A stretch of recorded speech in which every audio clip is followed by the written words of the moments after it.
a lo que son aspectos, vamos a recordar algunas cosas del sistema nervioso central, algo de anatomía, algo de fisiología, para que podamos entender. Está pidiendo a Gaby que le lleves a bailar, tienes que llevarlos a Río. Bien.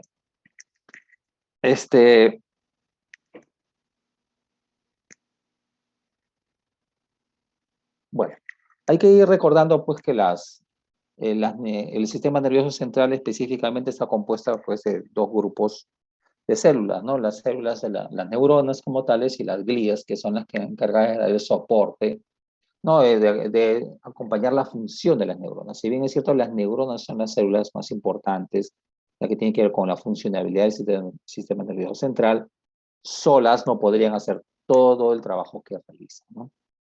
Se considera el ser humano como una estructura una de las más complejas del organismo y en la que se expresan la mayor cantidad de genes, ¿no? Contiene 100.000 millones de neuronas y billones de conexiones neuronales. Prácticamente, pues, lo que nos diferencia mucho, pues, de otras especies de animales, son los primates, que son los más, entre comillas, emparentados con nosotros, es el desarrollo del sistema nervioso central, específicamente del cerebro, ¿no? ¿Cómo así llegamos a desarrollar? Esos son aspectos filosóficos, antropológicos que hay que, bueno, a veces hay que ir leyendo, no todo está en medicina en relación, sino que hay conceptos inclusive de historiadores, de gente que se dedica a la antropología, cuándo es que se da ese disparo, cuándo es que el hombre deja de ser un animal y tiene conciencia de sí y empieza a desarrollar, a relacionarse con otros, a establecer lo que es el lenguaje, la comunicación, el cuestionarse, el creer en un poder superior, el creer en Dios, y todas esas cosas que conocemos, que nosotros conocemos en nuestra cultura, en nuestro desarrollo de humanidad, ¿no? ¿Cuándo se da ese salto, no? Bueno, no quiero ser ponernos en una situación de una teoría evolucionista y creacionista, no vamos a ponernos ese punto de vista. Desde ese punto de vista, no quiero llevar un debate al respecto, pero sí hay algunas pruebas, o sea, nos acercan a una realidad en que este desarrollo de la humanidad tomó miles, millones de años, ¿no? En ese desarrollo, ¿no? Al igual que la vida, para que se dé la vida tomó millones de años. Si detrás de ello hay una chispa divina, los que todavía creen que tienen esa creencia, se van en relación a ello. Pero ya en sí de por sí es toda una maravilla el desarrollo de la vida, ¿no? El desarrollo de una vida desde un ser, una situación muy pequeña o diminuta hasta un desarrollo exponencial, ¿no? Ahora, como seres humanos tampoco podemos llegar a la soberbia y decir que nosotros somos lo magnífico o lo mejor que ha tenido pues, la vida, ¿no? Bueno, es un poco soberbio de parte del ser humano decirlo, ¿no? Solamente estamos, para los que estén viendo la teoría evolucionista, estamos solamente 2 millones en esta Tierra, ¿no? Y la Tierra tiene miles de millones de años y hay seres vivos y animales que están mucho más tiempo que nosotros, ¿no? Vivieron mucho más, ¿no? Entonces, creo que hay que tomarlo de un punto de vista de mayor responsabilidad en relación a lo que nuestra labor, ¿no? ¿Y qué hacemos por cuidar nuestro planeta? ¿Qué hacemos por cuidar nuestra vida, nuestro entorno, ¿no? Hace poco hemos estado al borde con temor a la extinción, ¿no? En relación al COVID, ¿no? Parece que está bajando. Esperemos que sea así, pero también puede venir otra pandemia o otra amenaza, ¿no? Inclusive la amenaza es más real del consumo, la amenaza, va a haber un problema energético, la situación de la alimentación, o sea, tampoco va a haber mucho, somos miles de millones y no hay, ¿no? Pocos son los que digamos, acaparan mucho después de la energía y de la alimentación en desmedro de muchos que no tienen. Entonces, como humanidad, no como humanidad en general, estamos dando la espalda pues a muchos de los sufrimientos de muchas personas, de muchos humanos, también no seres humanos. Entonces eso habría que verlo, ¿no? Hay que verlo desde ese punto de vista. ¿Hasta qué punto hemos desarrollado tanto que no, pero más bien para intereses, ¿no? Pero, ¿de qué de decir? Somos la única especie, bueno, con conocimiento que nos cuestionamos y desarrollamos. ¿Cuándo es que se inicia pues la inteligencia, la capacidad del ser humano? Hace poco leía un artículo, por no me acuerdo dónde lo he leído, que, por ejemplo, descubren en unas ruinas de seres prehistóricos, o sea, no, sí, prehistóricos, pero seres humanos, ya con vestigios de personas que, digamos, ¿cuándo empieza la cultura? Algunos dicen que la cultura empieza cuando es la escritura, cuando es la cerámica, cuando hay un desarrollo, cuando se dan ceremonias así de fúnebres en las que entierran a sus muertos. Todo va en relación a ello, ¿no? O sea, ahí es donde se desarrolla la cultura y la posibilidad, pues, de la persona, tenemos vestigios de que la persona tenía conciencia de lo que sucede a tu alrededor y influye en algo, ¿no? Pero según un artículo, creo que lo leí, hablaba de vestigios en que se encontraban características en que una de los individuos había sufrido una fractura de la pierna y alguien se había tomado el tiempo de curar esa fractura y la había seguramente entablillado y la persona había consolidado, había solidificado su fractura y se dio tiempo, entonces era un grupo de seres humanos que se dio tiempo de atender a su compañero, ¿no? Su compañero, ¿no? De atenderlo y esperar que se recupere, ¿no? Diferenciándolo de especies animales en que si se lesiona, están un rato con el compañero, pero después lo dejan, ¿no? Y siguen su camino, ¿no? En cambio, no, ese grupo humano se tomó el tiempo de curarlo y esperarlo hasta que se recupere. Esas son una de las cosas que seguramente nos fueron diferenciando en un momento, ¿no? De desarrollo. Y eso lo encuentran en otros libros, ¿eh? Yo tengo un libro ahí que todavía no he leído, se llama Homo Sapiens, no lo he terminado de leer, y yo digo, voy a leerlo, y al final nada, trabajo, clases, ocio también, y no leo el libro. Me gusta leer, ¿ah? Pero cuando agarro un libro, pero para iniciarlo es un problema para mí.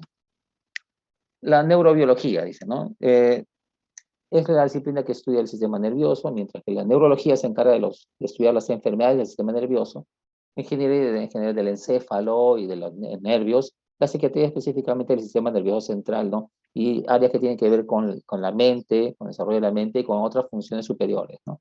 La neurología más tiene, está en relación más con problemas, por ejemplo, estructurales, epilepsia, eh, lesiones de ciertas áreas, ¿no? O sea, la psiquiatría más tiene que ver con funcionabilidad. Son especialidades, sí, se han diferenciado, pero en algunos, en verdad es mucho en común, ¿no? O sea, en algunos lugares se practica hoy lo que es la neuropsiquiatría, ¿no? O sea, de manera general. Y es más, debería ser así, ¿no? A veces conversamos con los neurólogos y sí, tocamos temas muy en comunes y a veces no, pero solemos saber diferenciar el trabajo. Mayormente sí se diferencia el trabajo, ¿no? De algunos, ¿no? Pero hay esas diferencias, ¿no? Las neuronas son células diferenciadas, ¿no? Son células diferenciadas. Recordemos que en el embrión, pues hay un desarrollo primero son las células pluripotenciales y después se van diferenciando por algunos factores de diferenciación, ¿no? La neurona es una de ellas. Hay lo que son los procesos de migración neuronal y todo eso que se van produciendo. Eso recuerden bien lo de embriología. Inclusive el sistema nervioso deriva del ectodermo, si no me equivoco, igual que la piel. Por eso que a veces pueden haber, o sea, desde el punto de vista semiológico, recuerden, en semiología hay algunas expresiones de enfermedades neurológicas que tienen expresiones en la piel, ¿no? Entonces, sí, como que hay esa relación, ¿no? El, pero hay partes, la neurona tiene partes clásicamente definidas, ¿no? Lo que es el soma, el cuerpo neuronal, el axón y las dendritas, ¿no? O sea, el soma neuronal contiene el núcleo, ¿no? Donde se encuentran los órganos, o sea, los ganúlos, ¿no? El complejo de Cori, retículo endoplasmático rugoso, eh, lipofuscina, ¿no? Que son pigmentos, ¿no? Las enzimas lisosómicas y todo, ¿no? Inclusive aquí también están las mitocondrias y todas las organelas. Y contiene un solo centriolo, ¿no? Aquí vamos a ver, vamos a ver, esta es una célula central. Aquí están o si es periférica, aquí estarían estas que forman la vaina de mielina como un aislante. Este aislante permite que haya una transmisibilidad más rápida y mejor. Es como los aislantes de los cables eléctricos, ¿no? O sea, son cobres, no fibras de cobre, pero están rodeados de un plástico que es un aislante. la mielina se comporta como un aislante igual, ¿no? Y hace que la transmisibilidad sea más rápida. A nivel periférico, de los nervios periféricos, son las células de Schwann, y a nivel central son los oligodendrocitos. Ahora vamos a revisar eso, ¿no? Y la terminal axónica, ¿no? Entonces, esto es un esquema, pues, de lo que es la neurona. Dendritas, casi todas las neuronas contienen dendritas que parten del soma neuronal, las neuronas en T y los ganglios de la raíz dorsal, se caracterizan por no tener dendritas, ¿no? Con unas características diferenciadas, ¿no? El axón, la mayoría de las neuronas contienen un axón que parte del soma neuronal. Las neuronas de la retina no tienen axón, por lo general tienen una cubierta de lípidos y vaina de mielina, como habíamos mencionado, ¿no? Ese es axón. Bueno, otro esquema para ver, por ejemplo, estas son aquí están, por ejemplo, estas son las dendritas, ¿no? Dendritas apicales. Aquí se van a dar. La célula va a tener estas sinapsis o conexiones con otras neuronas, ¿no? Y no es que haya una o dos, hay cientos, ¿no? Cientos de conexiones sinápticas. Algunas conexiones sinápticas van a estimular la transmisibilidad del impulso y algunas van a inhibir la transmisibilidad del impulso. De la sumatoria de todas estas, se va a dar una resultante en que la neurona va a ser excitable para transmitir el impulso o de repente va a inhibirse para transmitir el impulso. Por ejemplo, las sinapsis o neurotransmisores que son excitadores por excelencia es el glutamato, es un excitador de la transmisibilidad. El GABA es un neurotransmisor inhibidor, donde hay interacción del GABA, busca inhibir o busca disminuir el impulso nervioso o la transmisibilidad nerviosa. Cuando doy medicamentos, por ejemplo, anticonvulsivantes, lo que busco es mejor acción del GABA, que no actúe tanto el glutamato y que interiormente se vuelva algo más negativa la neurona, para que haya menos posibilidad de transmitir el impulso. Entonces, valproato, carbamazepina son estabilizadores de la membrana celular y lo que buscan es que esa neurona sea menos excitable. Pero cumplen esa función, pero también deprimen otras funciones. Entonces se altera la memoria, se desconcentran, hay disartria, cansancio, o sea, la persona tiene como fatiga, entonces son efectos adversos de los medicamentos. Tratamos de dárselos porque con esa menor excitabilidad neuronal conseguimos que el paciente, por ejemplo, en el caso de un paciente que tiene convulsiones, se den las convulsiones, ¿no? Porque haya menor excitabilidad de la neurona, ¿no? Eso es lo que se consigue, ¿no? Aquí es el esquema nuevamente, este es el soma neuronal, la sinapsis, este es el axón, y estos son los nódulos de Ramberg que son entre las vainas de mielina, ¿no? Se van a dar, y este es el axón, ¿no? Donde se transmite la señal a otras neuronas, ¿no? Es un esquema general. Tipo de neuronas que hay, ¿no? Neurona bipolar, por las características anatómicas, o sea, morfológicas de la célula, neurona pseudomunipolar y neurona multipolar. Son algunas características de manera general para poder conocerlas, ¿no? Hemos hablado de las neuronas. Característica de las neuronas es que son células excitables. ¿Qué quiere decir? Que van a transmitir un impulso nervioso, ¿no? Transmiten un impulso nervioso. ¿A través de qué? Eso lo vamos a revisar posteriormente. A través de los iones.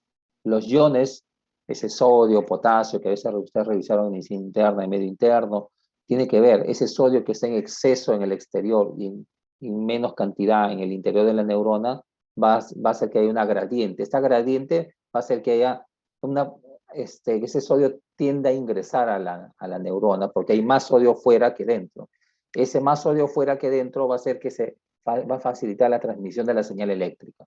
Y tengo potasio más internamente que externamente. Entonces ese potasio internamente que haya más cantidad va a tender a salir para poder restablecer el equilibrio. Eso lo vamos a ver después.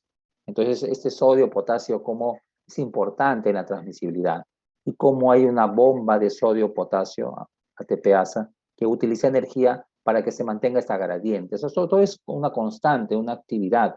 La neurona nosotros estamos conversando, hablando, pero la neurona sigue trabajando toda su eterna vida, ¿no? Toda su eterna vida sigue trabajando por nosotros, ¿no? Por nuestras funciones. Entonces, pero esa es la neurona, pero tenemos las glías. Se denomina también neuroglia. Son células no nerviosas que no transmiten un impulso nervioso. Clasificación. El sistema nervioso central, tenemos las glías, están constituidas por los astrocitos, los oligodendrocitos, microglia, epindemocitos, ¿no? Y en el sistema nervioso periférico, la glía está constituida por las células satelitales de los ganglios periféricos y las células de Schwann. Bien, vamos a revisar algunas de ellas. Bueno, pero antes algunas enfermedades o problemas que están relacionados ya específicamente a las neuronas, al daño neuronal en algunas áreas, ¿no? Entonces, por ejemplo, tenemos esta es la Corea de Huntington, o enfermedad de Huntington. La muerte neuronal en los núcleos caudado también producen movimientos involuntarios y demencia, ¿no? La enfermedad de Huntington es algo que es una enfermedad endémica en nuestro país, se da en algunas áreas de nuestro país específicamente. Se daba mucho más, o sea, o en gente que procede pues del sur chico de nuestro país, ¿no? Por ejemplo, el sur de Lima. Estamos hablando de Cañete, San Antonio, Flores, toda esa zona de ahí hasta llegar a Chincha, toda esa zona de ahí, ¿no? Esa es la zona donde familias se describen como ese, porque es una enfermedad pues, que se transmite genéticamente, ¿no? Entonces, eh, y esto se puede ir produciendo la aparición de los síntomas a temprana edad, a los 30, 40 años, o puede ser un poco más tardío, entre los 40 y 50 años, ¿no? Pero se va a dar porque va a haber muerte neuronal de esos núcleos. Y esto va a acarrear una serie de alteraciones o movimientos involuntarios, por eso se llama la corea. Corea es como un baile, un movimiento, ¿no? Por eso movimientos coreotetóticos, recuerden ustedes neurología, y el Huntington es uno de ellos, ¿no? Hay otra Corea que es Corea de Sydenham, pero el Huntington es la que hay en nuestro medio. Decía que es en el sur, pero ahora ha variado tanto que la gente migra mucho, entonces puede migrar a Lima, a otras regiones del país, pero siempre cuando se hace el árbol genealógico del paciente, pues se descubre que tenía justamente su ancestro es de esa zona, ¿no? Porque en esa zona es donde salen los núcleos familiares, porque genética y se transmite en la familia, entre los miembros de la familia, y se va produciendo esa transmisión, ¿no? Esa heredabilidad. Otra de las zonas donde hay en Sudamérica es Venezuela, en Maracaibo se describía esto bastante, ¿no? Es en esa zona. Pero como comentábamos, eso varía tanto ahora con la movilidad. Antes la gente se movilizaba menos y se quedaba más en su zona, ¿no? Pero ahora no, ahora sale, migra, se va al norte, al sur. Eso varía, ¿no?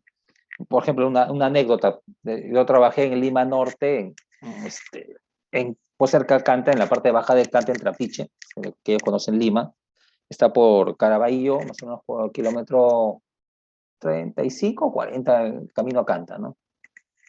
Sí, 35, creo que era más o menos.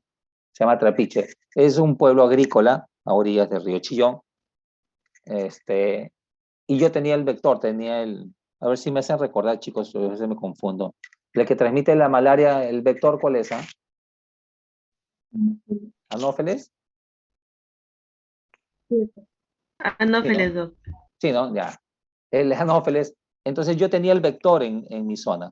Como es el valle bajo, yo tenía el vector ahí en la charca de los ríos. Identificaba, yo veía las pupas y las larvas, tomábamos muestra, mandábamos al laboratorio y hiciera. Pues, ¿no? Y ciertas características que ya me he olvidado, trabajé hace más de 20 años. Entonces sí, sí era, pues. Pero no tenía casos hasta que llegaban mis amigos migrantes del norte por el trabajo agrícola, llegaban de Piura. Ya, pues venían de Alto de los Castillos, de ciertas zonas de Piura donde es endémico la malaria, pues.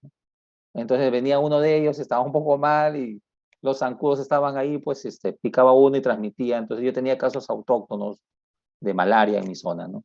Casi todos vivax, falciparon uno que otro, ¿no? Pero eran vivax, ¿no? Felizmente sí tenía medicación, tenía mi cloroquina, o sea, cloroquina, tenía mi medicación para darles, ¿no? Se les daba todo eso, ¿no? Entonces, la migración hacía que yo tuviera que tenía el vector, es cierto, el vector estaba ahí y basta que uno o dos casos sí transmitía. Entonces, era innegable. Entonces, cuando hagan su trabajo de serum van a ver eso, ¿sí? Ir leyendo esas cosas, migraciones y cómo esto puede hacer que se presenten o no tal o cual es patología. Entonces, eso en relación a eso, el Huntington. Entonces, el Huntington produce eso, ¿no? Ahora, hay estudios genéticos para el Huntington. Uno ya puede buscar el gen que lo predispone a hacer la enfermedad o que tiene alteración genética que va a hacer que desarrolle la enfermedad. Se hace en el Instituto Nacional de Ciencias Neurológicas de Barrios Altos, en Lima, se hace la búsqueda genética de eso, ¿no? Hay Y hay un trabajo, ya tiene años vienen trabajando en eso y se hacen árboles genealógicos, ¿no? A propósito, yo tengo todo en base a la experiencia, porque a veces uno tiene, tenía una vecina que tuvo Huntington, ¿no? Y que murió con una demencia con asociada al Huntington y todo lo demás. Una situación crónica e irreversible, ¿no? Y ella, pues era de San Antonio, pues del sur de Lima, ¿no? San Antonio, por ahí por Malasta, ¿no? Antes de entrar a Malasta, San Antonio. Este, a la hija también tiene Huntington, ¿no? Y la hija ya tiene más o menos entre 50 y 60 años, pero tiene inclusive síntomas psiquiátricos, tiene cuadros de psicosis asociadas al Huntington. Bueno, no tiene esquizofrenia, pero es por su Huntington que produce lesiones y está relacionado también a cuadros de demencia, ¿no? El Huntington, ¿no? Y ella tiene dos hijas, y hay una probabilidad alta porque también cojan ellos, ¿no? Entonces, hay que hacer todo por ejemplo, ahí hay que hacer una intervención, un diagnóstico para que dé un diagnóstico precoz, porque si no se hace eso puede alterar pues, puede producir ceguera y una serie de lesiones que pueden producirse, ¿no? Bien, entonces esa es en relación al Huntington, ¿no? El Parkinson también es otra enfermedad, si bien es neurológica. Al morir las neuronas dopaminérgicas de la sustancia negra aparecen rigidez y lentitud de los movimientos asociados a los temblores típicos de la enfermedad. Específicamente en el Parkinson lo que lo distingue más es la rigidez, ¿no? También hay al ser rigidez también hay una pobre reacción ante de reflejos, se alteran los reflejos, el caminar, todo se pone torpe, torpe por la rigidez y una serie de situaciones que se van dando por el déficit de dopamina. Pero lo que caracteriza al Parkinson no es tanto la rigidez, eso es lo que vemos son los temblores, ¿no? Los temblores en la mano. Pero los temblores se deben a un exceso de actividad de acetilcolina, porque al no haber dopamina hay un exceso de actividad de acetilcolina, parece que hay un equilibrio. Nuestro organismo siempre tiende a estar en un equilibrio, entonces para mucha actividad de acetilcolina la dopamina se secreta, entonces hay un equilibrio, pero si no hay dopamina se eleva la actividad de acetilcolina, entonces por eso se dan medicamentos anticolinérgicos, ¿no? O sea, por ejemplo, hiperideno es uno de ellos que se utiliza bastante, ¿no? Para el Parkinson, ¿no? Y otros medicamentos más como la seliginida también que se utiliza para ello, ¿no? Entonces el Parkinson se produce por una muerte neuronal en unas áreas específicamente en la sustancia negra, ¿no? Como vamos a ver por ejemplo, en las clases, después en la esquizofrenia damos medicamentos que son antipsicóticos y casi todos los antipsicóticos, todos, mejor dicho, no todos, actúan bloqueando la acción de dopamina. Entonces, yo puedo dar un medicamento que me controle la esquizofrenia, pero puedo producir un parkinsonismo secundario, porque bloquea dopamina, y al bloquear dopamina es como si no hubiera dopamina, pues está bloqueada en la sustancia negra, entonces se produce un parkinsonismo. Entonces el paciente está con rigidez y está con temblores. Entonces un paciente sí, doctor, mi familiar no estaba así, hasta hace una semana que está así, ¿no? ¿Y qué medicación estás tomando? ¿Algo nuevo? Sí, le han recetado esto por este problema, de repente aloperidol, un antipsicótico, un risperidona, y es producto de esto, ¿no? La esclerosis lateral amiotrófica, ¿no? Es otro tipo de problemas por alteración o daño de neuronas, ¿no? La muerte de las neuronas alfa que contienen acetilcolina e inervan la musculatura esquelética voluntaria implica una gran debilidad muscular en las extremidades superiores e inferiores, ¿no? Esta ELA, ¿no? La famosa ELA, que es crónica y va avanzando y que puede producir al final la muerte del paciente porque inclusive va a alterar la musculatura esquelética hasta la respiratoria al final, ¿no? La lesión cerebelosa, la muerte de las neuronas de Purkinje del cerebro que contienen GABA, gamma aminobutírico, produce temblores y fallos en los movimientos finos de la mano. También otro tipo de lesión, ¿no? Por muerte de algunos grupos neuronales. La célula de Schwann, que es las que rodean la vaina el axón, ¿no? Que forman esta vaina de mielina a nivel periférico, pueden ser atacadas por la bacteria, el Mycobacterium leprae, ¿no? Que origina la lepra, la hanseníasis. Esta Mycobacterium está relacionada con el Mycobacterium tuberculoso, ¿no? Pero la lepra origina la lepra, ¿no? La hanseníasis, con un nombre propio de Hansen, que es el investigador que la fue descubriendo, ¿no? Esta micobacteria, tras unirse a receptores específicos que están en la membrana plasmática de la célula Schwann, penetra en la célula glial y da inicio al proceso de desmielinización que daña el axón.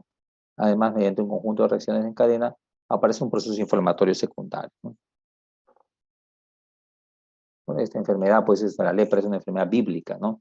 ¿Qué hacían antiguamente? Pues, ¿qué se hacían? Pues, Mira, no se tenía el conocimiento, digamos, científico en sí de la causa, pero sí más o menos se, se vislumbraba cierta relación, ¿no? Por ejemplo, si te da lepra, bueno, por las características físicas que tenía, parece que sí se le aislaba a los pacientes. Pero si se le aislaba también, al aislar a esos pacientes con lepra, bueno, eran expulsados de la zona porque por las características que tenían en la piel y las lesiones que tenían, según era notorio, o en alguna parte de la piel eran aislados, entonces con eso ya se cortaba la cadena. Eso es contagio por cercanía, ¿no? Por cercanía de una u otra persona, ¿no? Entonces, si se cortaba eso, bueno, es una manera, pues, de proteger, ¿no? Inclusive también, ¿no? En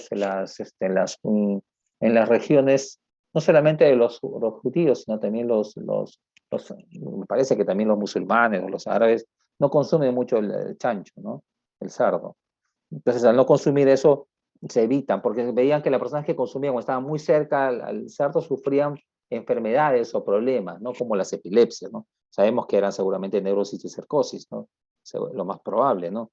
Pero la gente que criaba, se acerca o comía esta carne, ¿no? Pero si te alejabas de los cerdos y, no, y menos, no comías, la posibilidad de transmitirte esa enfermedad que también era vista como una especie de castigo divino o demonio que se podía meter, bueno, eran creencias en ese momento, al estar cercano a eso, haría pues que tenga más riesgo a tener ese cuadro, ¿no? Mira, no se conocía plenamente, pero se daban ciertas pautas, ¿no? Otra de las, a ver qué si les... sí, ahora, no me acuerdo bien el término, para saber, no tenemos el conocimiento, pero más o menos tenemos cierta idea, ¿no? Por ejemplo, cuando antiguamente había las epidemias de cólera, ¿no? Vale decir, en nuestro país todavía hay casos de cólera, pero son aislados, no hay los brotes, ¿no? Como la epidemia de los años 90 que hubo en nuestro país, ¿no? En Sudamérica, y nuestro país fue uno de los centros, ¿no? También gracias a las migraciones, estuvo relacionado también a las migraciones asiáticas, ¿no? Trajeron la epidemia de una región asiática por traer los barcos y los buques y llegó a nuestro país, ¿no? Pues, y prendió, pues, porque no teníamos el cuidado del aseo, ¿no? Entonces, fue una epidemia de cólera, había que revisar en los libros, en los textos, la epidemia del cólera, ¿no? Pero el cólera fue identificado ya en otros países, ¿no? Se identificó en Europa, por ejemplo, ¿no? En Europa se identificó el cólera. Un ratito, chicos.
Ya, ahora sí, chicos, ¿me escuchan?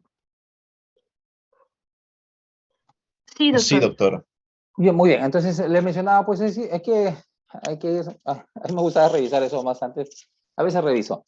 Pero, por ejemplo, le mencionaba sobre el cólera, ¿no? O sea, el cólera se llegó a identificar, inclusive esto es cuando lo que le voy a decir, no me acuerdo bien el término porque se me ha ido el nombre, pero es muy conocido un estudio epidemiológico, de cerco epidemiológico, en relación a brotes de cólera. No se identificó esa oportunidad, me parece que fue en Inglaterra, no se identificó todavía el germen, ¿no? Que sabemos que es el Vibrio cholerae, ¿no? Que es una bacteria, ¿no? El Vibrio cholerae no se identificó porque no se tenía, pues, los microscopios ni la tecnología en esa época, pero sí se llegó a identificar a relacionar la aparición, o sea, en los casos de diarrea o cólera con la contaminación del agua, ¿no? El agua que uno bebe, que estaba muy cerca de las zonas de eliminación o excreta de otras aguas, ¿no? Londres, otras ciudades europeas, pues eran muy descuidadas en el aseo, pues como otros lugares de pobreza, ¿no? Y eso fue cambiando, ¿no? Entonces, al identificarse eso, se, se aisló, o sea, se separó pues el agua de consumo de las zonas contaminadas y se pudo disminuir el brote del cólera sin conocer pues el agente causante y todo lo demás. Esas fueron las medidas, ¿no? Entonces, ¿cómo es eso? Fue un estudio epidemiológico clásico, ¿no? De cerco, de estudio epidemiológico en sí, y sin identificar el germen causante, pero sí se logró por lo menos algunos determinantes o algunos factores que están relacionados con la transmisibilidad, ¿no? Importante ello, ¿no? Entonces, ¿cómo es que a lo largo de la historia, pues, la persona, la humanidad, pues, ha tratado de identificar algunas cosas en relación con ellos, ¿no? O sea, con las enfermedades, sin conocer en sí las causas en sí, pero sí algunos factores relacionados con la aparición de las mismas, ¿no? Esto es, bueno, las células de Schwann que son alteradas por el Mycobacterium leprae, ¿no? Bueno, otra gráfica más de la neurona. Los astrocitos. Los astrocitos se caracterizan por tener numerosos filamentos ricos en proteína ácida glicofibrilar, ¿no? El GFA, ¿no? Grandes cantidades de glucógeno, un tamaño grande. Esas son las células de la glía, ¿no? El astrocito, un tamaño grande, uniones entre ellos, desmosomas y uniones de hendidura, proteínas ligadas de calcio, un núcleo muy eucromático y un citoplasma muy electrotransparente, al observarse el microscopio electrónico, los astrocitos, ¿no? Numerosos filamentos, ¿no? Se ha demostrado que los astrocitos intervienen en las siguientes funciones. Forman parte, mediante los pies, de la barrera hematoencefálica. Tras una lesión, los astrocitos ocupan la zona lesionada y forman el tejido cicatrizal, o sea, de reemplazo, ya no en un ACV, un traumatismo. Entonces, los astrocitos son las que se encargan de el relleno de esas áreas dañadas, ¿no? Ya no neuronas como tales. En un futuro podremos de repente mejorar ese desarrollo, el reemplazo neuronal, de repente sí, pero por pronto ahora no, ¿no? Los astrocitos originan astrocitomas, tumores por lo general malignos, ¿no? Intervienen en la angiogénesis, proceso de vascularización o neovascularización, formación de vasos sanguíneos. Este proceso es muy importante durante el desarrollo y la reparación del sistema nervioso central. O sea, los astrocitos forman parte del soporte, ¿no? De la neurona, ¿no? Bueno, algunas fotografías, ¿no? En este caso están los astrocitos, ¿no? Tipo de astrocitos, este es el oligodendrocito que es el que vamos a comentar y la microglía, ¿no? Los oligodendrocitos, ¿no? Se caracterizan por presentar pocos filamentos, por eso es el nombre oligo, ¿no? Es poco. Escasos cúmulos de glucógeno, gran cantidad de microtúbulos, un contorno regular, pocas prolongaciones, núcleos y citoplasma electrodensos. Por lo general, los tumores de los oligodendrocitos son oligodendrogliomas y son benignos. Los oligodendrocitos están en relación con la formación de la vaina de mielina, ¿no? O sea, si los astrocitos son los de soporte, ¿no? Que dan el soporte y apoyan la alimentación, los oligodendrocitos están en relación con la formación de la vaina de mielina. Un oligodendrocito envuelve varios axones y forma, por lo tanto, varias vainas de mielina. La vaina de mielina permite a la secundación el impulso a gran velocidad y a grandes distancias. La esclerosis múltiple es una enfermedad que aparece entre los 15 y 45 años de edad en promedio. Es muy frecuente en las mujeres, más frecuente en mujeres que en hombres. Hay un proceso de desmielinización generalizado. Una de las hipótesis que explica la causa de la enfermedad es la que propone que la desmielinización se produce mediante un proceso autoinmunitario.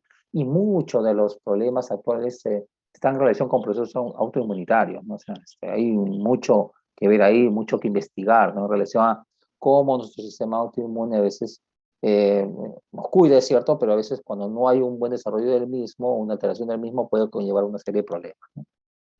Bueno, está en estudio todavía y se relaciona con ello. La síntesis y liberación de interleuquinas también está relacionada con los oligodendrocitos. La microglía.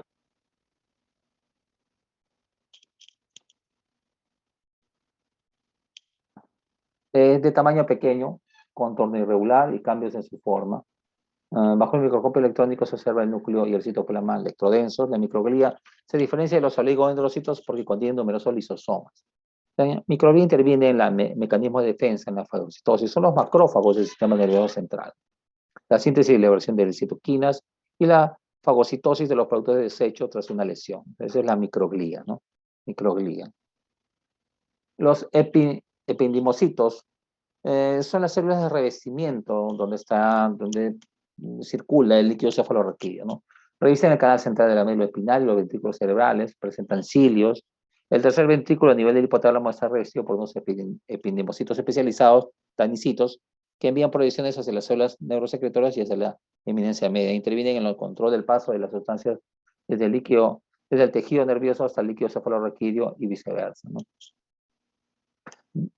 Esto es un gráfico, ¿no? Aquí tenemos a los epidemocitos, la neurona, las microglías, esos son los oligodendrocitos, mira, casos, creo que forma la vaina de mielina, y esos son los astrocitos que tienen que ver con la neovascularización y la nutrición de la neurona, ¿no? Los astrocitos.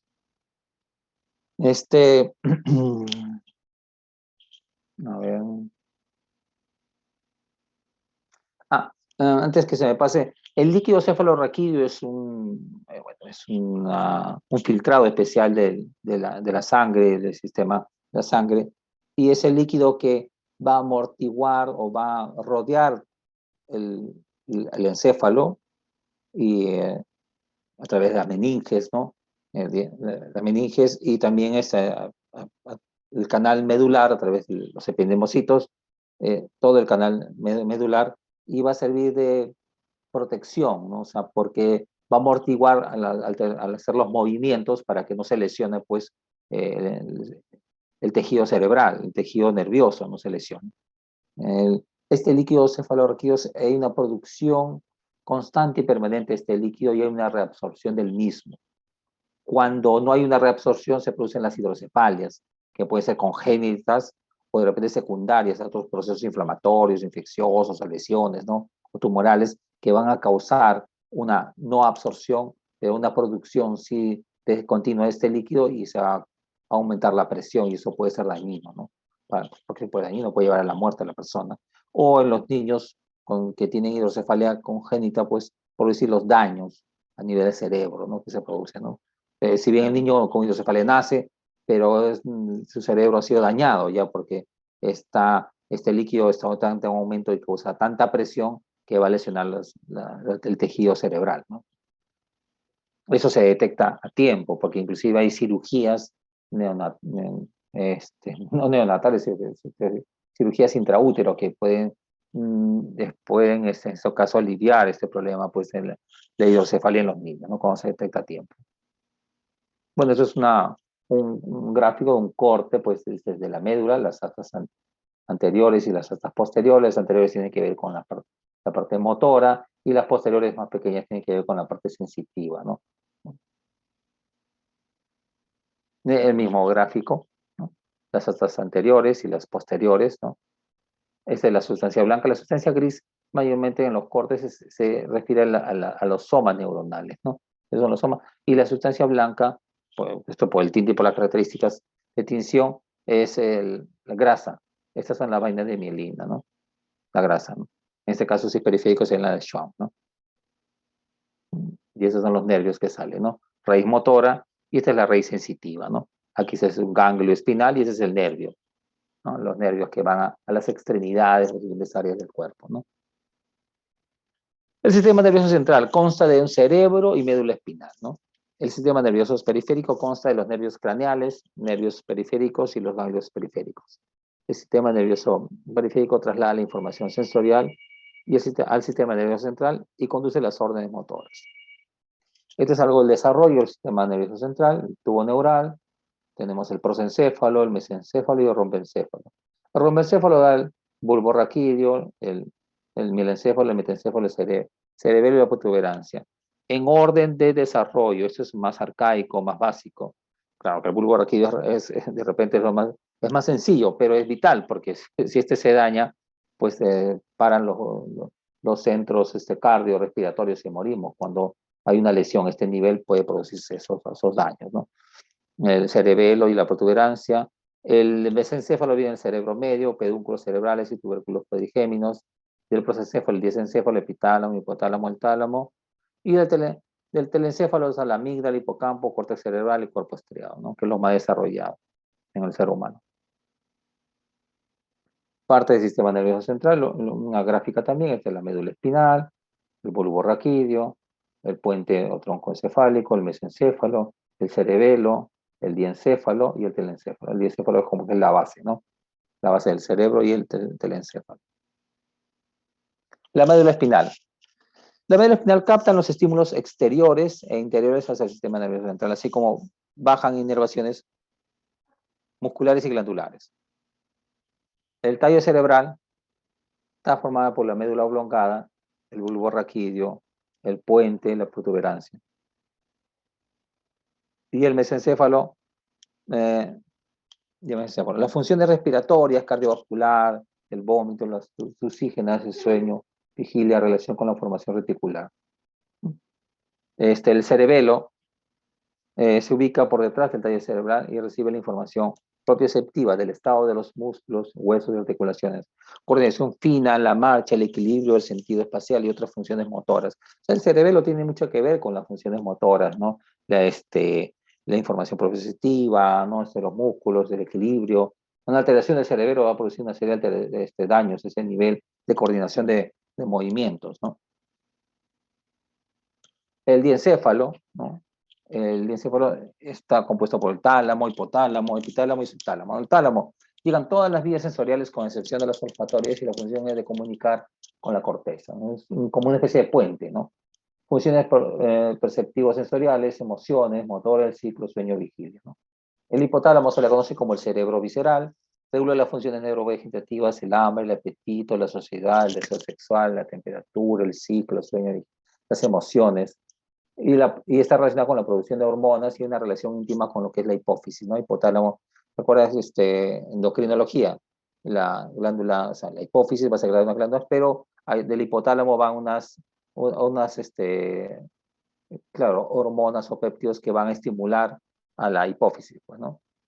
El epitálamo, funciones endocrinas, forma parte de la glándula pineal, y el subtálamo, funciones motoras, conecta con el sistema extrapiramidal. Los hemisferios cerebrales son 5 lóbulos, frontal, parietal, temporal, occipital y el lóbulo de la ínsula. La corteza se organiza en 3 zonas, ¿no? Región receptora, donde llega la información sensorial, región de asociación o integración, se procesa e integra la información que proviene de los sentidos, con base en lo aprendido, y la región efectora, ¿no? Para las órdenes o motoras, ¿no? La corteza se va a distribuir en alrededor de 200 regiones que funcionan a manera de microprocesadores con interconexiones a diferentes niveles. Ya le estaba comentando en un momento lo que es la migración neuronal y es un concepto que debemos tener presente. Las neuronas corticales en desarrollo migran a lo largo de las guías gliales radiales y por razones poco conocidas se detienen en un punto determinado, dando lugar a la maduración de esta y el establecimiento de contacto sináptico. La siguiente etapa es la poda neuronal, fenómeno conocido como apoptosis. Si bien es cierto, al inicio va a haber una proliferación de neuronas y de vías y de conexiones neuronales, pero después va a haber el proceso de la poda o la apoptosis. Esta está mediada por diferentes factores y la acción de una de las caspasas, los mediadores de este proceso. O sea, a través de diferentes mecanismos se va a producir esta poda o muerte neuronal y nos vamos a quedar con un número más limitado de neuronas, o sea, no tan limitado, pero menor, y también de las vías, de las conexiones neuronales, ¿no? Eso es todo un proceso que se produce, va produciendo el desarrollo, ¿no? Un fenómeno fácil de distinguir la poda neuronal es, por ejemplo, las, el desarrollo de las manos, por ejemplo, en los embriones van a ver que tienen membranas interdigitales, ¿no? En el desarrollo de la mano. Y estas membranas van desapareciendo a través de la apoptosis, ¿no? Esa es una microfotografía acerca de cómo es la migración. A través de diferentes procesos o de repente factores migratorios, factores que van a estimular la migración de la misma, ¿no? Y en el movimiento que va haciendo la neurona la migración. Aquí se ve el esquema, ¿no? La migración. Y esta migración Se describe, por ejemplo, la esquizofrenia está relacionada, hay teorías que hablan que hay una inadecuada migración neuronal que posteriormente en la etapa ya joven, adulto joven de la persona o de repente adolescente, se va a expresar porque no hay un desarrollo completo final del sistema nervioso central. Entonces, en la esquizofrenia se describe que hay una posibilidad de que hay una alteración en la migración y esta alteración de la migración tiene que estar relacionada con factores genéticos o factores medioambientales, infecciones que se juntan o se relacionan con otros factores como el genéticos y hacen que se exprese después una alteración de la migración y consiguientemente pues una expresión de la enfermedad posteriormente, ¿no? Finalizando, este es un gráfico que nos ayuda a ver lo que esta es la sinapsis, que es la unión entre las neuronas, vamos a revisar en psiquiatría y vamos a revisar también el uso de fármacos al respecto. Esa es aquí está la vaina de mielina, ¿no? La mielina. Esta es la transmisibilidad. Y esta transmisibilidad se va a dar gracias al sodio. Le mencionaba que el sodio está más exteriormente. Sodio, y aquí hay menos sodio. Hay una gradiente, hay una facilidad para que ingrese el sodio. Ingresa el sodio y se va a despolarizar. Interiormente, eso lo vamos a ver ahora en la clase que sigue vamos a ver esto, pero interiormente la célula es negativa, menos 60 milivolts. Ingresa el sodio, se positiviza y esto va a hacer que se transmita la señal. Ingresa el sodio y es automáticamente la respuesta para volver al basal. Entonces, ¿qué hace la célula? Saca potasio. Como el potasio está más interiormente que exteriormente, sale rápido. Entonces, ingresa sodio y sale potasio. Y se despolariza inicialmente y después se va repolarizando. Exterior se va repolarizando, pero se transmite la señal. Sodio y potasio y se transmite la señal. Hay algunos receptores que vamos a ver después. Acá hay algunos, no receptores, el término canales de iones, voltaje dependientes. Cuando, por ejemplo, se estimula esto y va ingresando el sodio, llega un momento en que ya no es menos 60, sino es menos 30 o menos 40 milivolts. O sea, ya se volvió menos negativa, se está despolarizando. Ya no negativa, sino se está poniendo más positivamente. Es donde se abren los canales, después vamos a ver los canales de sodio voltaje dependientes, y estos canales de sodio voltaje dependientes se abren completamente y se abre todo. Entonces, cuando llega ese umbral y se abren los canales canales de sodio voltaje dependientes, se abren todas las compuertas de sodio, se abren todas las puertas, todo el sodio ingresa. Entonces ya nada detiene eso y se transmite la señal. Y la señal se transmite por toda la membrana de la neurona, llega hasta la sinapsis, ese es digamos, la terminal axónica, ¿no? La presinapsis, de la sinapsis, esta es la terminal axónica, esta es la membrana presináptica, ¿no? Esta es la postsináptica, esta es la presináptica. Aquí llega la señal y aquí en la parte final, en el botón de la sinapsis, el botón axónico, aquí esta señal de este ingreso de sodio, esta despolarización hace que ingrese también el calcio. Y el calcio, así como se acuerdan la actina y la miosina, el calcio ingresaba para que se produzca la contracción de los microfilamentos y se produzca la contracción del músculo, de los sarcómeros. Ok, muy bien, igual acá también ingresa el calcio y se produce todo un mecanismo para que estas vesículas sean liberadas, gracias al calcio que ingresa.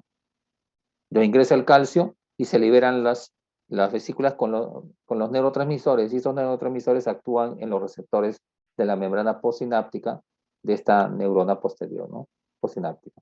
Entonces aquí tenemos los receptores, aquí tenemos los receptores de esos neurotransmisores que son liberados. Entonces yo puedo dar medicamentos que van a limitar esta transmisión de la señal, puedo dar medicamentos que pueden bloquear calcio, puedo dar, pero eso es peligroso, puedo dar porque bloquean todo el calcio a nivel central, puedo dar medicamentos, aquí hay por acá aquí no está acá en la gráfica, pero hay unos, por ejemplo, acá hay unos canales, unos receptores, autorreceptores que captan los neurotransmisores y los regresan a la neurona. Entonces, puedo bloquear esos canales que van a hacer que regresen los neurotransmisores, ¿no?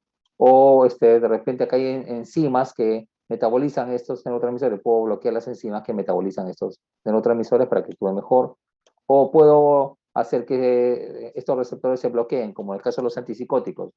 Los antipsicóticos que bloquean los receptores de dopamina, bloquean el receptor, entonces tengo la dopamina, pero no actúa porque todos los receptores están aquí bloqueados por los antipsicóticos que he dado, ¿no? Bloquean los antipsicóticos, entonces no hay la transmisibilidad de la dopamina, por lo tanto va a disminuir la actividad de dopamina y puede disminuir mucho de los síntomas psicóticos que tiene el paciente, ¿no? Entonces, este gráfico nos sirve para poder evaluar esto, ¿no? Aquí están nuevamente estas captadas, pero acá también, aquí hay bastante actividad, aquí hay mitocondrias, aquí están los microtúbulos que van a, este, que van a movilizar las vesículas con los contenidos de neurotransmisores, ¿no? Muy bien. Esta es la carga eléctrica, ¿no? La membrana crea un desequilibrio iónico, como estamos mencionando, entre el interior y el exterior, que crea una carga eléctrica en reposo. Hablábamos que había más sodio externamente y menos sodio internamente. Hay más sodio fuera que dentro. Entonces eso me va a dar una gradiente. Esa gradiente es un potencial de reposo. Puede haber sinapsis inhibitorias como excitadores. Eso es lo que vamos a mencionar. Por ejemplo, las sinapsis inhibidoras son la GABA por excelencia y las excitadoras pueden ser el glutamato, que es por excelencia. El potencial de reposo es de aproximadamente menos 65, menos 75 milivolts. Va a existir sinapsis que causen hiperpolarización, es decir, más negatividad, y otros que tienden a despolarizar, es decir, acercan al umbral, lo que genera el potencial de acción, que va del soma neuronal al cilindro eje y terminales sinápticas, ¿no? Bien, hasta aquí hemos terminado esta parte. ¿Alguna pregunta, jóvenes?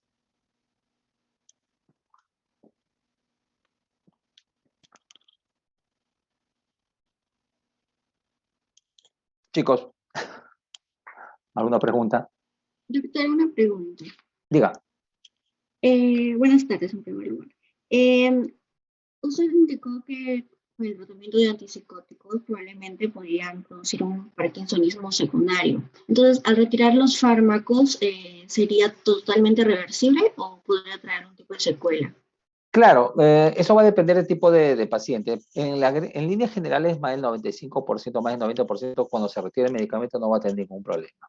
O sea, es de un efecto transitorio mientras dura el efecto del medicamento, mientras es metabolizado o retirado del organismo.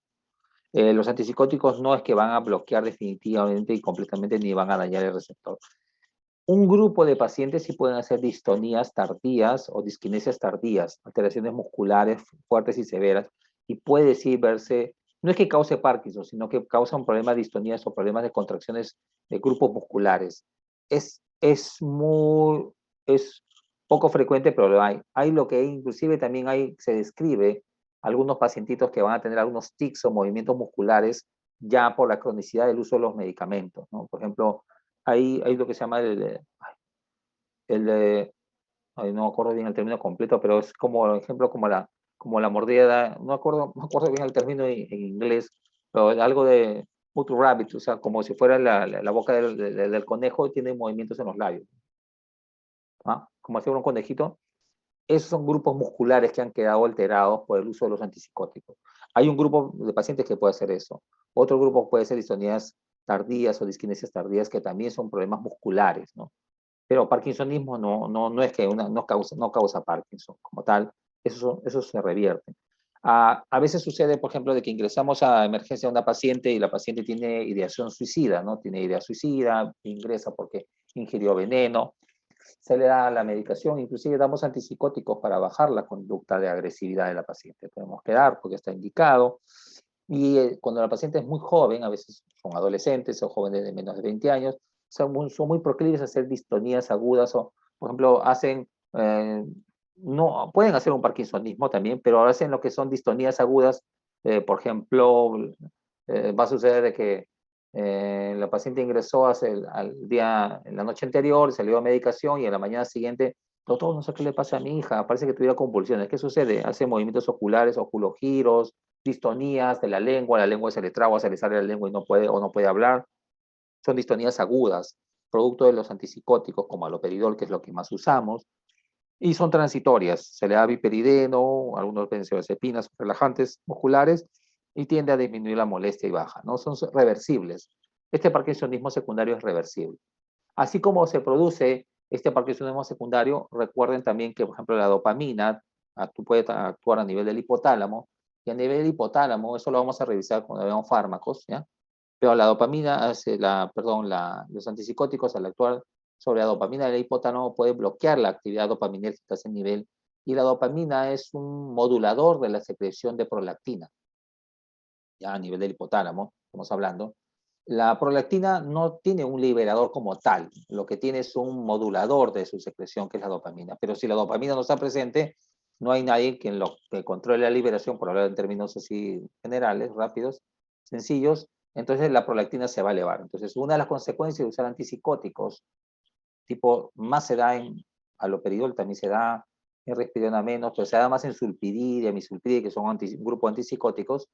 En ellos se da más estos casos, pueden producir aumento de prolactina, y el aumento de prolactina, como recordemos los estudios de endocrino, va a producir galactorrea, porque va a hacer que la mama, mayormente en las mujeres, raro, en los varones, pero mayormente en las mujeres, aumento de la secreción aumento de las mamas y aumento de secreción de láctea, ¿no? De sustancia láctea, por el aumento de prolactina, y sobre todo amenorrea. Una amenorrea que, o sea, no menstruación, porque el aumento de prolactina va a causar no amenorrea. No, no es un método anticonceptivo, no quiere decir que no puede salir gestando, la persona no puede salir gestando, sino que tiene amenorrea, no hay menstruación, como producto de todos estos cambios que se producen por el exceso de acción de dopamina también, ¿no? A este nivel, ¿no? Perdón, el defecto de la acción de dopamina por el efecto de los antipsicóticos que bloquean la dopamina a ese nivel, ¿no? Por el exceso de prolactina. Otra pregunta, chicos.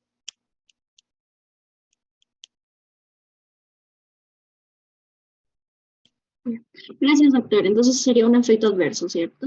Así es, La- reversible, claro que sí. Muchas de las veces, a veces no tenemos otro antipsicótico que darle que no sea haloperidol o risperidona, y no tiene ingresos el paciente, no hay en nuestro lugar, entonces damos viperideno, asociamos viperideno. No se lo damos porque es antipsicótico, sino le damos porque a evitarle que tengan los problemas de temblores o rigidez muscular. Asociamos el uso de viperideno. Van a ver en la práctica que es muy frecuente usar, si uso risperidona o haloperidol, sobre todo, usar viperideno para contrarrestar esos efectos, ¿no?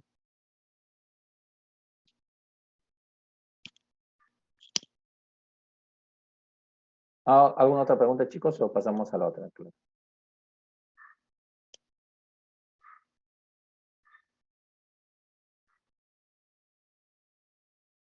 Si no hay otra, paso a la siguiente, a ver.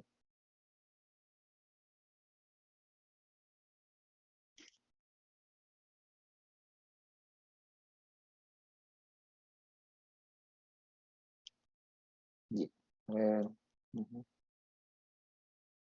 Bien, vamos a tocar algo de fisiología para complementar esta parte que quiero que tengamos presente. No sin antes decir, por ejemplo, de que recordarles, y eso es algo que de repente los doctores también le van a recordar cuando hagan sus clases o en las partes prácticas también, cualquier, eh, cualquier situación, cualquier fenómeno, eh, eh, cualquier cosa que cause un daño, digamos, una alteración de la funcionalidad del sistema nervioso central, puede producir síntomas o alteraciones psiquiátricas, ¿no? O alteraciones mentales, o alteraciones de la funcionalidad del sistema nervioso central. Vamos a poner un ejemplo, ¿no? Es el paciente que ingresa a emergencia y de repente en la emergencia detecta que tiene una infección sistémica. Va a entrar a un cuadro de delirio, ¿no? Un cuadro de delirio, síndrome confusional, el paciente va a estar confundido, hablar incoherencias. No, ustedes de repente si han tenido oportunidad de ver un paciente con delirio o síndrome confusional, que como se la conoce, habla incoherencia, está desorientado, no sabe quién es, pero no sabe dónde está, piensa que está en su casa, hasta escucha voces, o ve cosas, o ve personas extrañas, o ve cosas raras. Doctor, me quiere matar, ¿qué pasa? Sí, ahí en la ventana desapareció alguien, ¿no?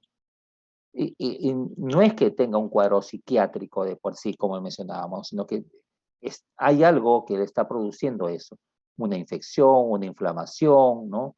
Una hemorragia, una infección a ese nivel, una abstinencia por drogas, una intoxicación por alguna sustancia tipo droga o alucinógeno, que le va a producir estos cuadros. Y no es que tenga un cuadro esquizofrénico, se comporta como un esquizofrénico, pero no es.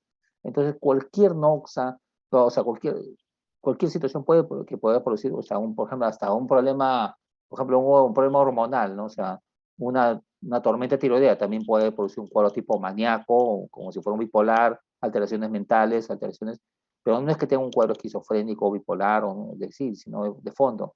Tiene sintomatología, pero es como consecuencia de una causa. Entonces, cualquier situación metabólica, un paciente, por ejemplo, que ingresa y está con una encefalopatía urémica, encefalopatía hepática, ¿no? Un daño hepático, ¿no? Va a tener alteraciones mentales, ¿no? Pero no es que tenga un cuadro esquizofrénico, no es que tenga un cuadro, tiene un cuadro psicótico como tal, pero no por una esquizofrenia. Vista otra perspectiva, el síndrome psicótico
señal, la transmisión del impulso nervioso.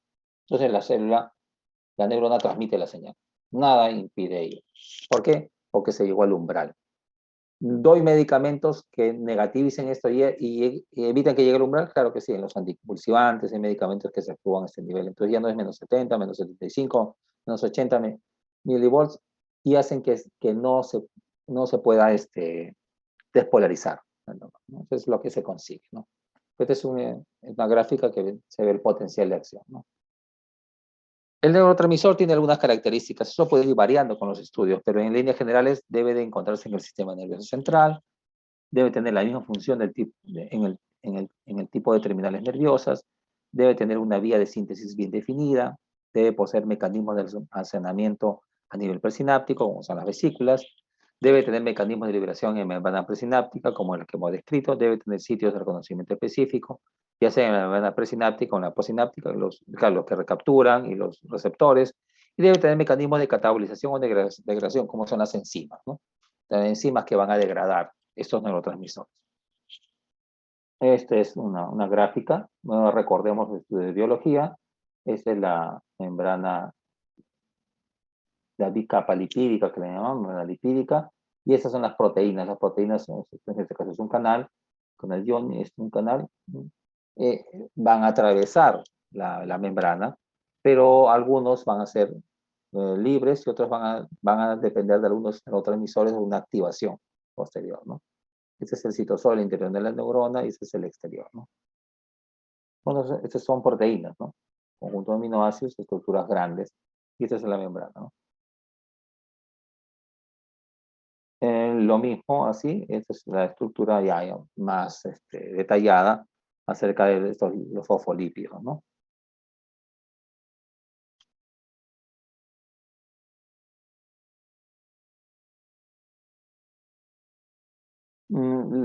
Y aquí esta es una gráfica de los canales iónicos, ¿no? También son proteínas grandes que van de acuerdo a ciertos estímulos, por ejemplo, después vamos a verlo, por ejemplo, aquí puede estar el receptor del GABA.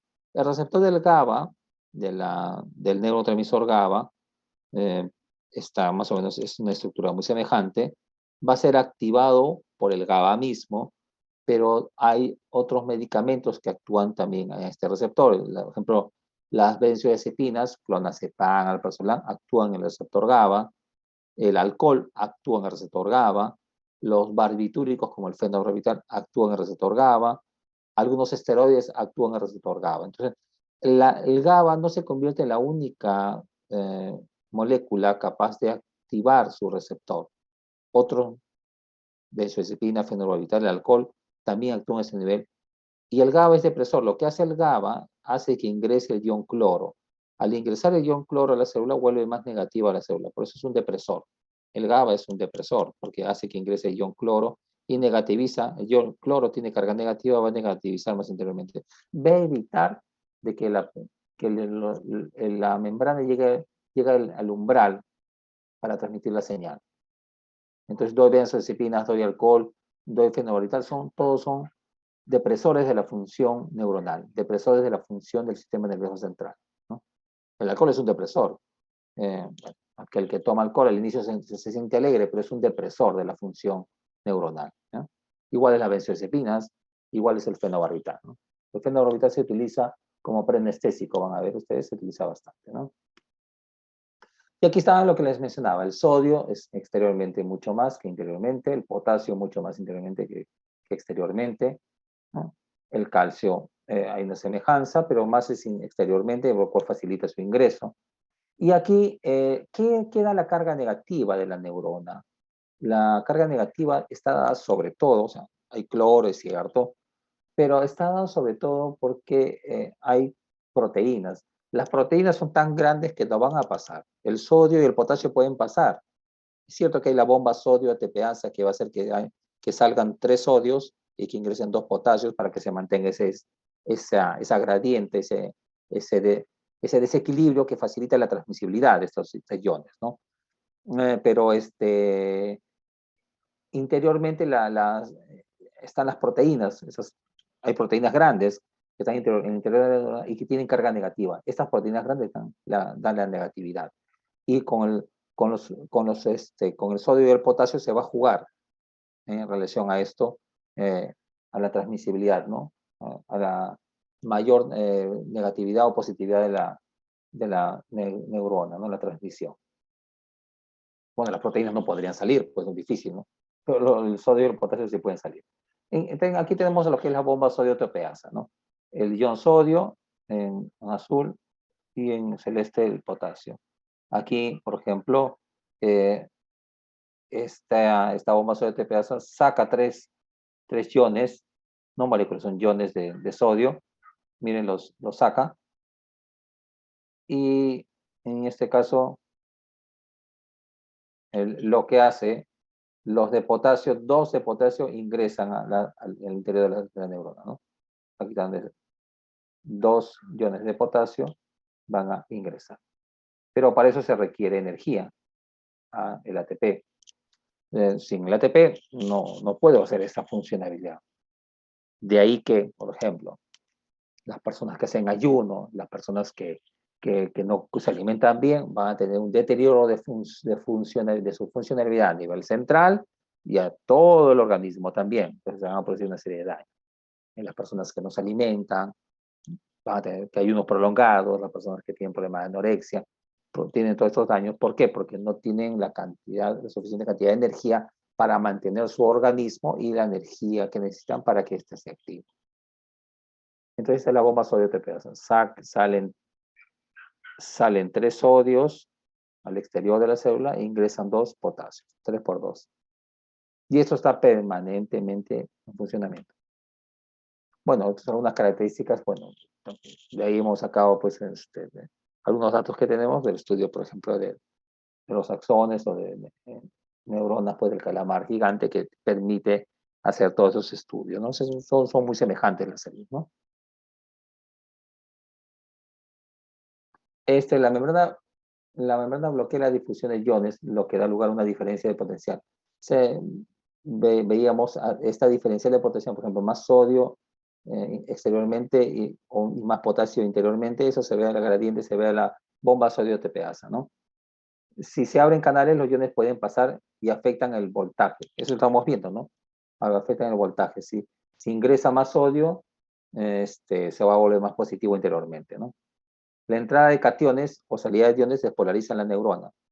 Por ejemplo, si entran cationes, si entra el sodio, va a despolarizar. Se va a volver no negativo, sino positivo. O la salida de iones, de aniones, ¿no? Que son de carga negativa. Y la salida de cationes o entrada de aniones, por ejemplo, ingresa cloro, va a hiperpolarizar, va a ser más negativa en el interior de la neurona. El potencial de reposo en la membrana todo entre menos 60 y menos 70 milivolts, como ya he mencionado, ¿no? Esta gradiente que se va a producir, ¿no? En el extracelular hay más, por ejemplo, hay más sodio y menos potasio, ¿no? Y el exterior es más positivo y el interior es más negativo, ¿no? Con lo que habíamos mencionado. Tipo de canales, ¿no? Pueden ser selectivos de tipo ion, por ejemplo, canales de potasio, de sodio, de calcio, o pueden ser activos o pasivos, o los activos difieren en el mecanismo de activación. El canal se abre o se cierra siguiendo alteraciones del diverso tipo que sufre su microentorno. Vamos a ver eso, ¿no? El canal pasivo, por ejemplo, en este caso un canal pasivo que deja pasar por gradiente nada más el potasio, pasa por gradiente, ¿no? De una mayor concentración a una concentración pasa, ¿no? El potasio. Por ejemplo, un canal pasivo, si acá hay más potasio, haría que pase el potasio, ¿no? Canal de sodio activado por voltaje. En este caso sí mencionábamos que si llegaba a menos 55 milivolts, se iban a abrir estos canales, se activan estos canales y el sodio va a ingresar completamente, ¿no? Acá no ingresa porque está bloqueado, pero si se abre, porque llegó al umbral, como yo mencionado, menos 55 milivolts, el sodio va a entrar y va a transmitir la señal. Se transmite la señal sí o sí. Hasta que llega un momento en que después se repolariza porque habíamos mencionado que ingresa el sodio y automáticamente ya está saliendo el potasio. El potasio, como es positivo, sale exteriormente, entonces exteriormente se vuelve positivo por un momento y repolariza la membrana neuronal, la repolariza, la vuelve positiva exteriormente y negativa interiormente, porque sale el potasio, pero a través de la bomba sodio-TPasa rápidamente se mantiene el equilibrio para que haya nuevamente otra transmisión. Esto es en milisegundos, es rápido, ¿no? Entenderán que una persona es más joven, esto se vuelve rápido. Una persona mayor, de repente, o que tiene un deterioro o una enfermedad, esto se va poniendo más lento, ¿no? La activación puede ser directa o indirecta, ¿no? Sí, también.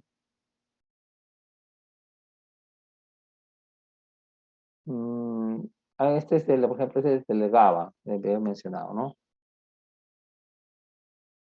Perdón, este es de la acetilcolina.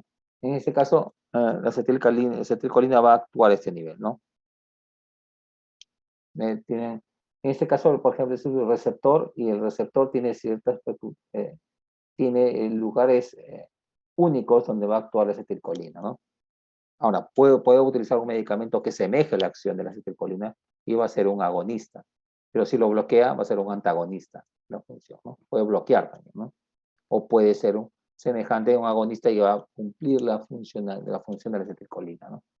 En este caso, ¿no?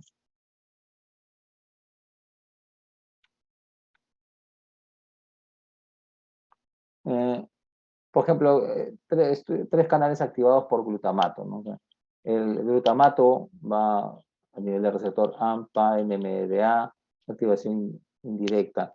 El glutamato es un excitador, lo que va a hacer es favorecer la señal, ¿no? Va a favorecer la señal, la transmisibilidad. Eso es lo que hace el glutamato. A diferencia del GABA, que va a ser un inhibidor. Por ejemplo, sí, ya lo habíamos visto acá, por ejemplo, la señal excitadora, por ejemplo, esto es a través del, miren, esto es por ejemplo, esta es una sinapsis neuroquímica a través de neurotransmisores. Se transmite la señal, pero es lenta, como ven. Aquí es en el axón, es más rápida la señal a través de la despolarización sodio-potasio, ¿no? Utilizando la vaina de mielina, la señal es mucho más rápida, ¿no? La señal conocida potencial de acción es más rápida y más potente, ¿no? Más potente, como ven, hay diferencia. Entonces, una señal neuroquímica es más lenta, ¿no? Digamos por neurotransmisores, ¿no? Señal excitadora de entrada a través de neurotransmisores es más lenta y menos potente, menos intervalo, pero una señal de activación ya es mejor, pero es mucho más rápida, mucho más efectiva cuando se utiliza o cuando pasa por la vaina de mielina, ¿no? Y esta es la señal secretora de salida, ¿no? Que es, aquí está la señal secretora, ¿no?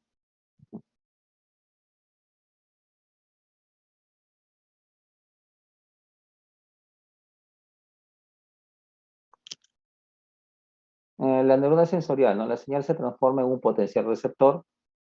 En la interneurona la señal se transforma en un potencial postsináptico, ¿no?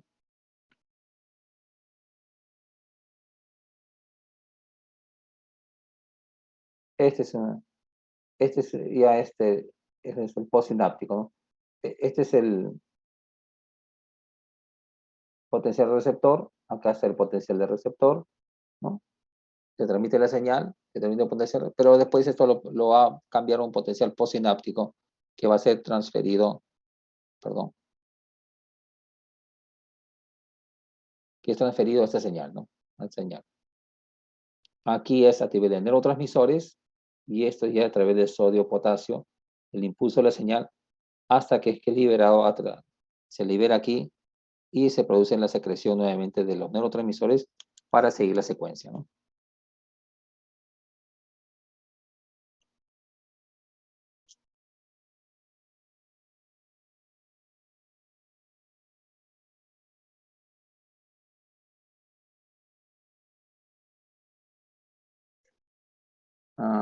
La neurona sensorial o potencia receptor, ¿no? Se transforma la señal original en un estímulo físico o actividad eléctrica. Esto sí estábamos hablando de la neurona sensorial, por ejemplo, las neuronas sensoriales a nivel en que captan la luz, las que están en la retina, las que están en el bulbo, que están digamos, en las fosas nasales, que son las del olfato, las gustativas, transmiten, o sea, transforman una señal, el impulso, en estímulo bioquímico, eh, químico, que puede ser de la luz, por ejemplo, o de una molécula que es captada a través del olfato, del gusto, la va a transformar en una actividad eléctrica y va a llevar esa señal eléctrica a las áreas encargadas para poder captar esa señal, ¿no? La unión neuromuscular, un estiramiento del músculo, abre el poro de los canales iónicos. Esto altera la potencial de reposo de la membrana. La alteración del potencial es el potencial receptor, que es la primera representación del estiramiento señal original. Por ejemplo, ese es músculo que capta un estiramiento del mismo, y este estiramiento del músculo es captado por este axón, ¿no? Y se transmite la señal, ¿no? Esta es la célula sensoria que capta este estímulo y comunica, en este caso, por ejemplo, al cerebelo u otras estructuras cerebrales, de que hay un estiramiento, de que tal músculo, tal grupo musculares están funcionando. Esto es automático, no tenemos una conciencia de esto, ¿no? Tenemos conciencia de algunos órganos de los sentidos, por ejemplo, con el sentido de la visión, del gusto, olfatorio, los clásicos, el tacto, pero de otros no.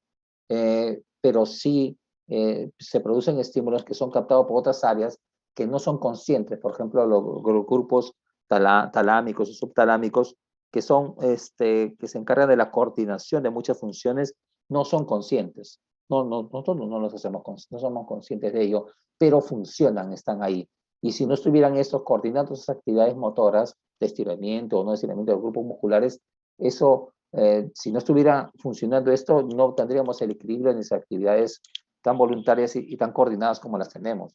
Cuando se dañan esas estructuras neuronales, se van a producir una serie de lesiones que se producen pues, en lo que son alteraciones de movimiento, mareos o incoordinaciones que se van a dar, ¿no? Ese es un ejemplo de cómo se transmite esa transformación, ese estímulo inicial, es físico, puede ser físico o químico, muchas veces molecular, en actividad eléctrica, ¿no? Potencial postsináptico, más o menos también semejante. Estas son las terminales axónicas y se van a transmitir. Es una sumatoria de estas estímulos. Puede haber estímulos, o sea, sinapsis estimulatorias y otras inhibitorias. Y eso, la sumatoria de eso va a ser que la resultante puede ser que sea una actividad excitatoria o estimulatoria final o inhibitoria, ¿no? Estos son graduados, su amplitud está en función del estiramiento receptor o cantidad del neurotransmisor recibido. Son señales locales, el mecanismo que las genera no es capaz de propagarlas, su amplitud decrece mucho luego de 1 o 2 milímetros. Potencial de receptores es típicamente despolarizante, los fotorreceptores son un contraejemplo de ello, ¿no?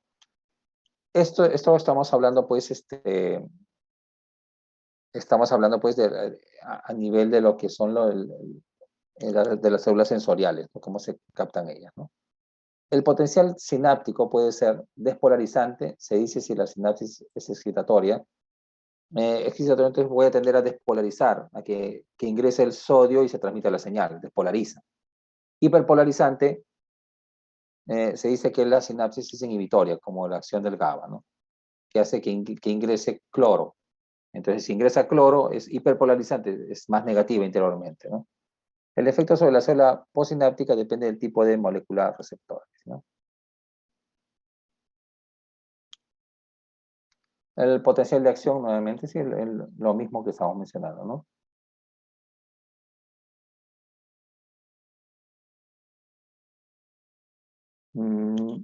Sí, aquí lo mismo. Aquí es lo que le estaba mencionando. Aquí es, por ejemplo, aquí el potencial está en base a la acción de los neurotransmisores y es un potencial no de un voltaje amplio y lento.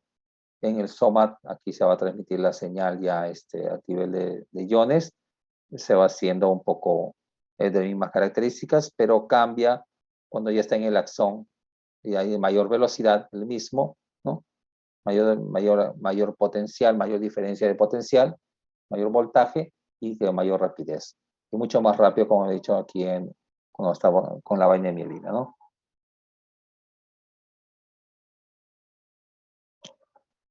La potencia de acción codifica la señal en términos de frecuencia de disparo, dice, ¿no? Al crecer la amplitud de la señal aumenta la frecuencia del disparo y al crecer la duración de la señal aumenta el tiempo en que se producen las espigas. Algunas características, ¿no? Bueno, estas son algunas características del potencial de acción, algunas específicamente. Señales locales y propagadas, ¿no? Entonces, de manera general, para que lo puedan ver, no es algo que necesitemos saber específicamente. Y aquí sí también lo mismo para ir explicando pues cómo es, ¿no? La liberación de estos neurotransmisores, ¿no? Potencial de receptor sináptico, acción integradora, potencial de acción, señal de salida, ¿no? A esto se van dando. Esta es la zona de transducción, como aquí va a ver la señal con los neurotransmisores, ¿no? A nivel de que actúan a nivel de receptores, la zona de activación y la acción propagadora a nivel de la vaina de mielina y después en el terminal sináptico, cómo se va liberando, ¿no? Proceso. Lo mismo que hemos estado mencionando, ¿no? La funcionalidad de la neurona. Entonces, esta funcionalidad de la neurona se va a dar gracias a qué? Siempre se va a requerir energía, se tiene que mantener la gradiente de sodio-potasio, eso va a garantizar de que haya la funcionalidad. Alteraciones a nivel del sodio y el potasio, que nosotros vemos que se ven en medicina, van a producir alteraciones de muchas funcionalidades. Inclusive hasta cardíacas pueden ser alteradas por el déficit o exceso de potasio, de sodio, ¿no? Inclusive pueden ser letales, ¿no? Los retos, o sea, por ejemplo, si tengo que corregir el sodio, tengo que corregirlo y hay métodos para hacerlo, no puedo corregir rápido, tiene que ser pausado, ¿no? Entonces, se ven todas estas alteraciones. Esta gradiente de sodio-potasio hace que en este caso estamos hablando de la neurona, se mantenga esa capacidad de transmitir la señal. Y esa capacidad de transmitir la señal va a hacer que eso se haga en redes, y no una, sino cientos o miles de neuronas actuando en determinado momento en relación a los factores que hemos visto, ¿no? No es que una o dos sinapsis van a hacer que se excitabilice o se transmita la señal, va a ser la sumatoria la neurona puede tener cientos, miles de sinapsis y la sumatoria de todas estas van a hacer que de repente se pueda dar la capacidad excitatoria y la neurona transmita la señal y libere los neurotransmisores que tiene que liberar, o eso va a hacer que se produzca eso o no, ¿no? O puede de repente la sumatoria es inhibitoria y va a hacer que no se produzca ninguna liberación de neurotransmisores y la neurona no transmita la señal. Entonces, no solamente de uno, estamos hablando, por ejemplo, con una vía neuronal, no hablo de una neurona con otra neurona, hablo de cientos de neuronas que van de la mano por esa vía neuronal, ¿no? Por esas vías, esas conexiones neuronales. Entonces, a raíz de todo ese proceso, podemos intervenir entre que produzca mayor excitabilidad de neurona o no, o que se bloquee la acción de los receptores, o de repente doy un medicamento que suple el neurotransmisor y va a asemejar la acción del neurotransmisor y por lo tanto voy a producir un efecto semejante al neurotransmisor suplantándolo, ¿no? Entonces, todo eso se va dando en la funcionalidad de neuronas y cómo podemos nosotros actuar con los medicamentos que vamos a ir viendo a lo largo del curso en relación, por ejemplo, con antidepresivos, con antipsicóticos, con estabilizadores de membrana, ¿no? Muy bien, chicos, ¿alguna pregunta?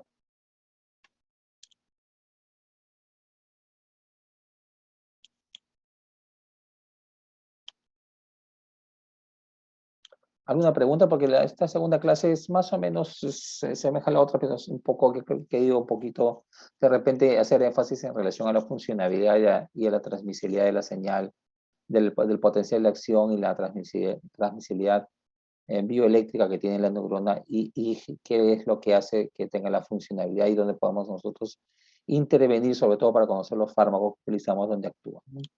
¿Alguna pregunta tuvieran, jóvenes?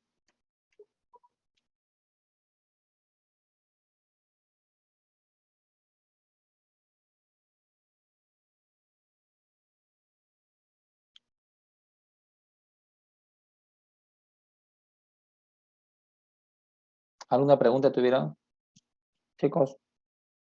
¿Están ahí?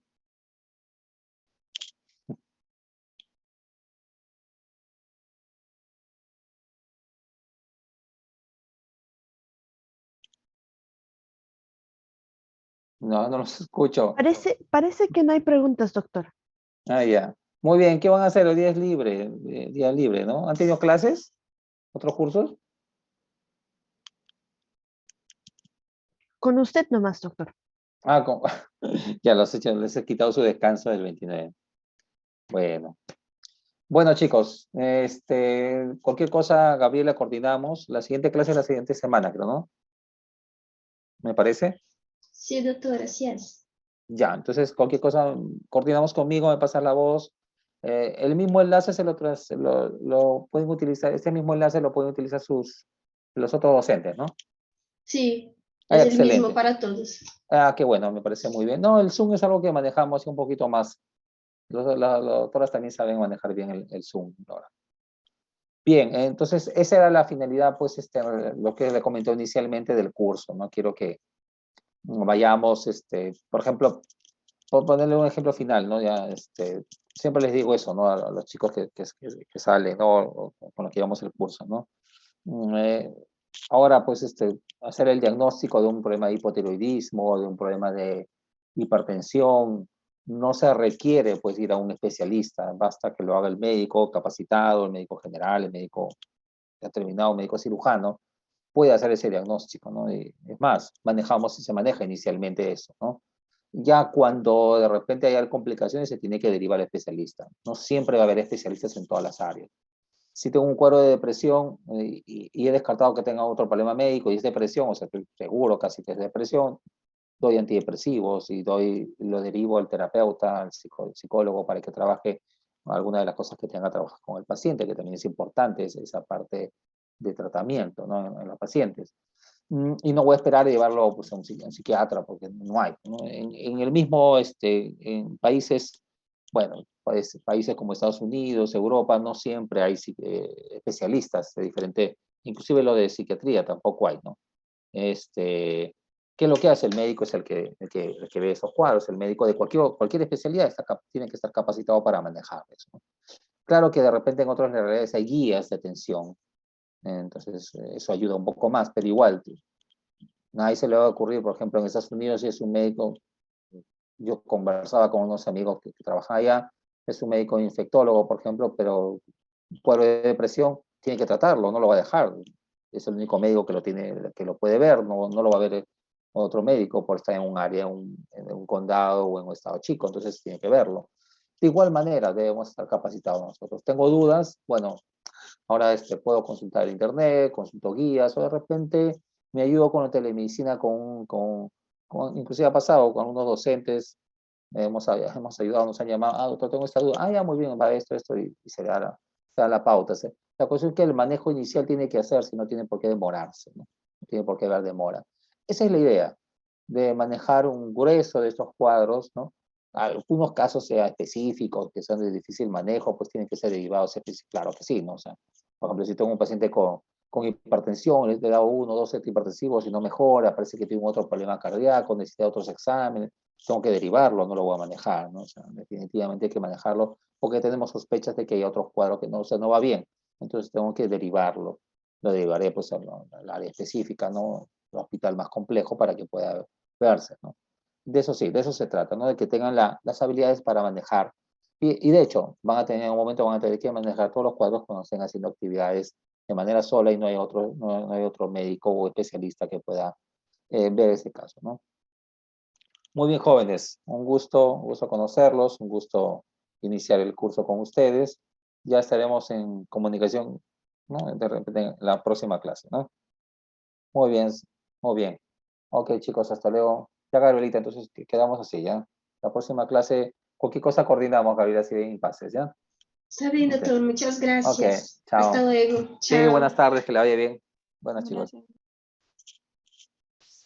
Bendiciones, doctor. Buenas Recording tardes. stopped. Lo mismo, chicos, que la vaya muy bien. Bendiciones, doctor. Lo mismo, chicos, chao, chao.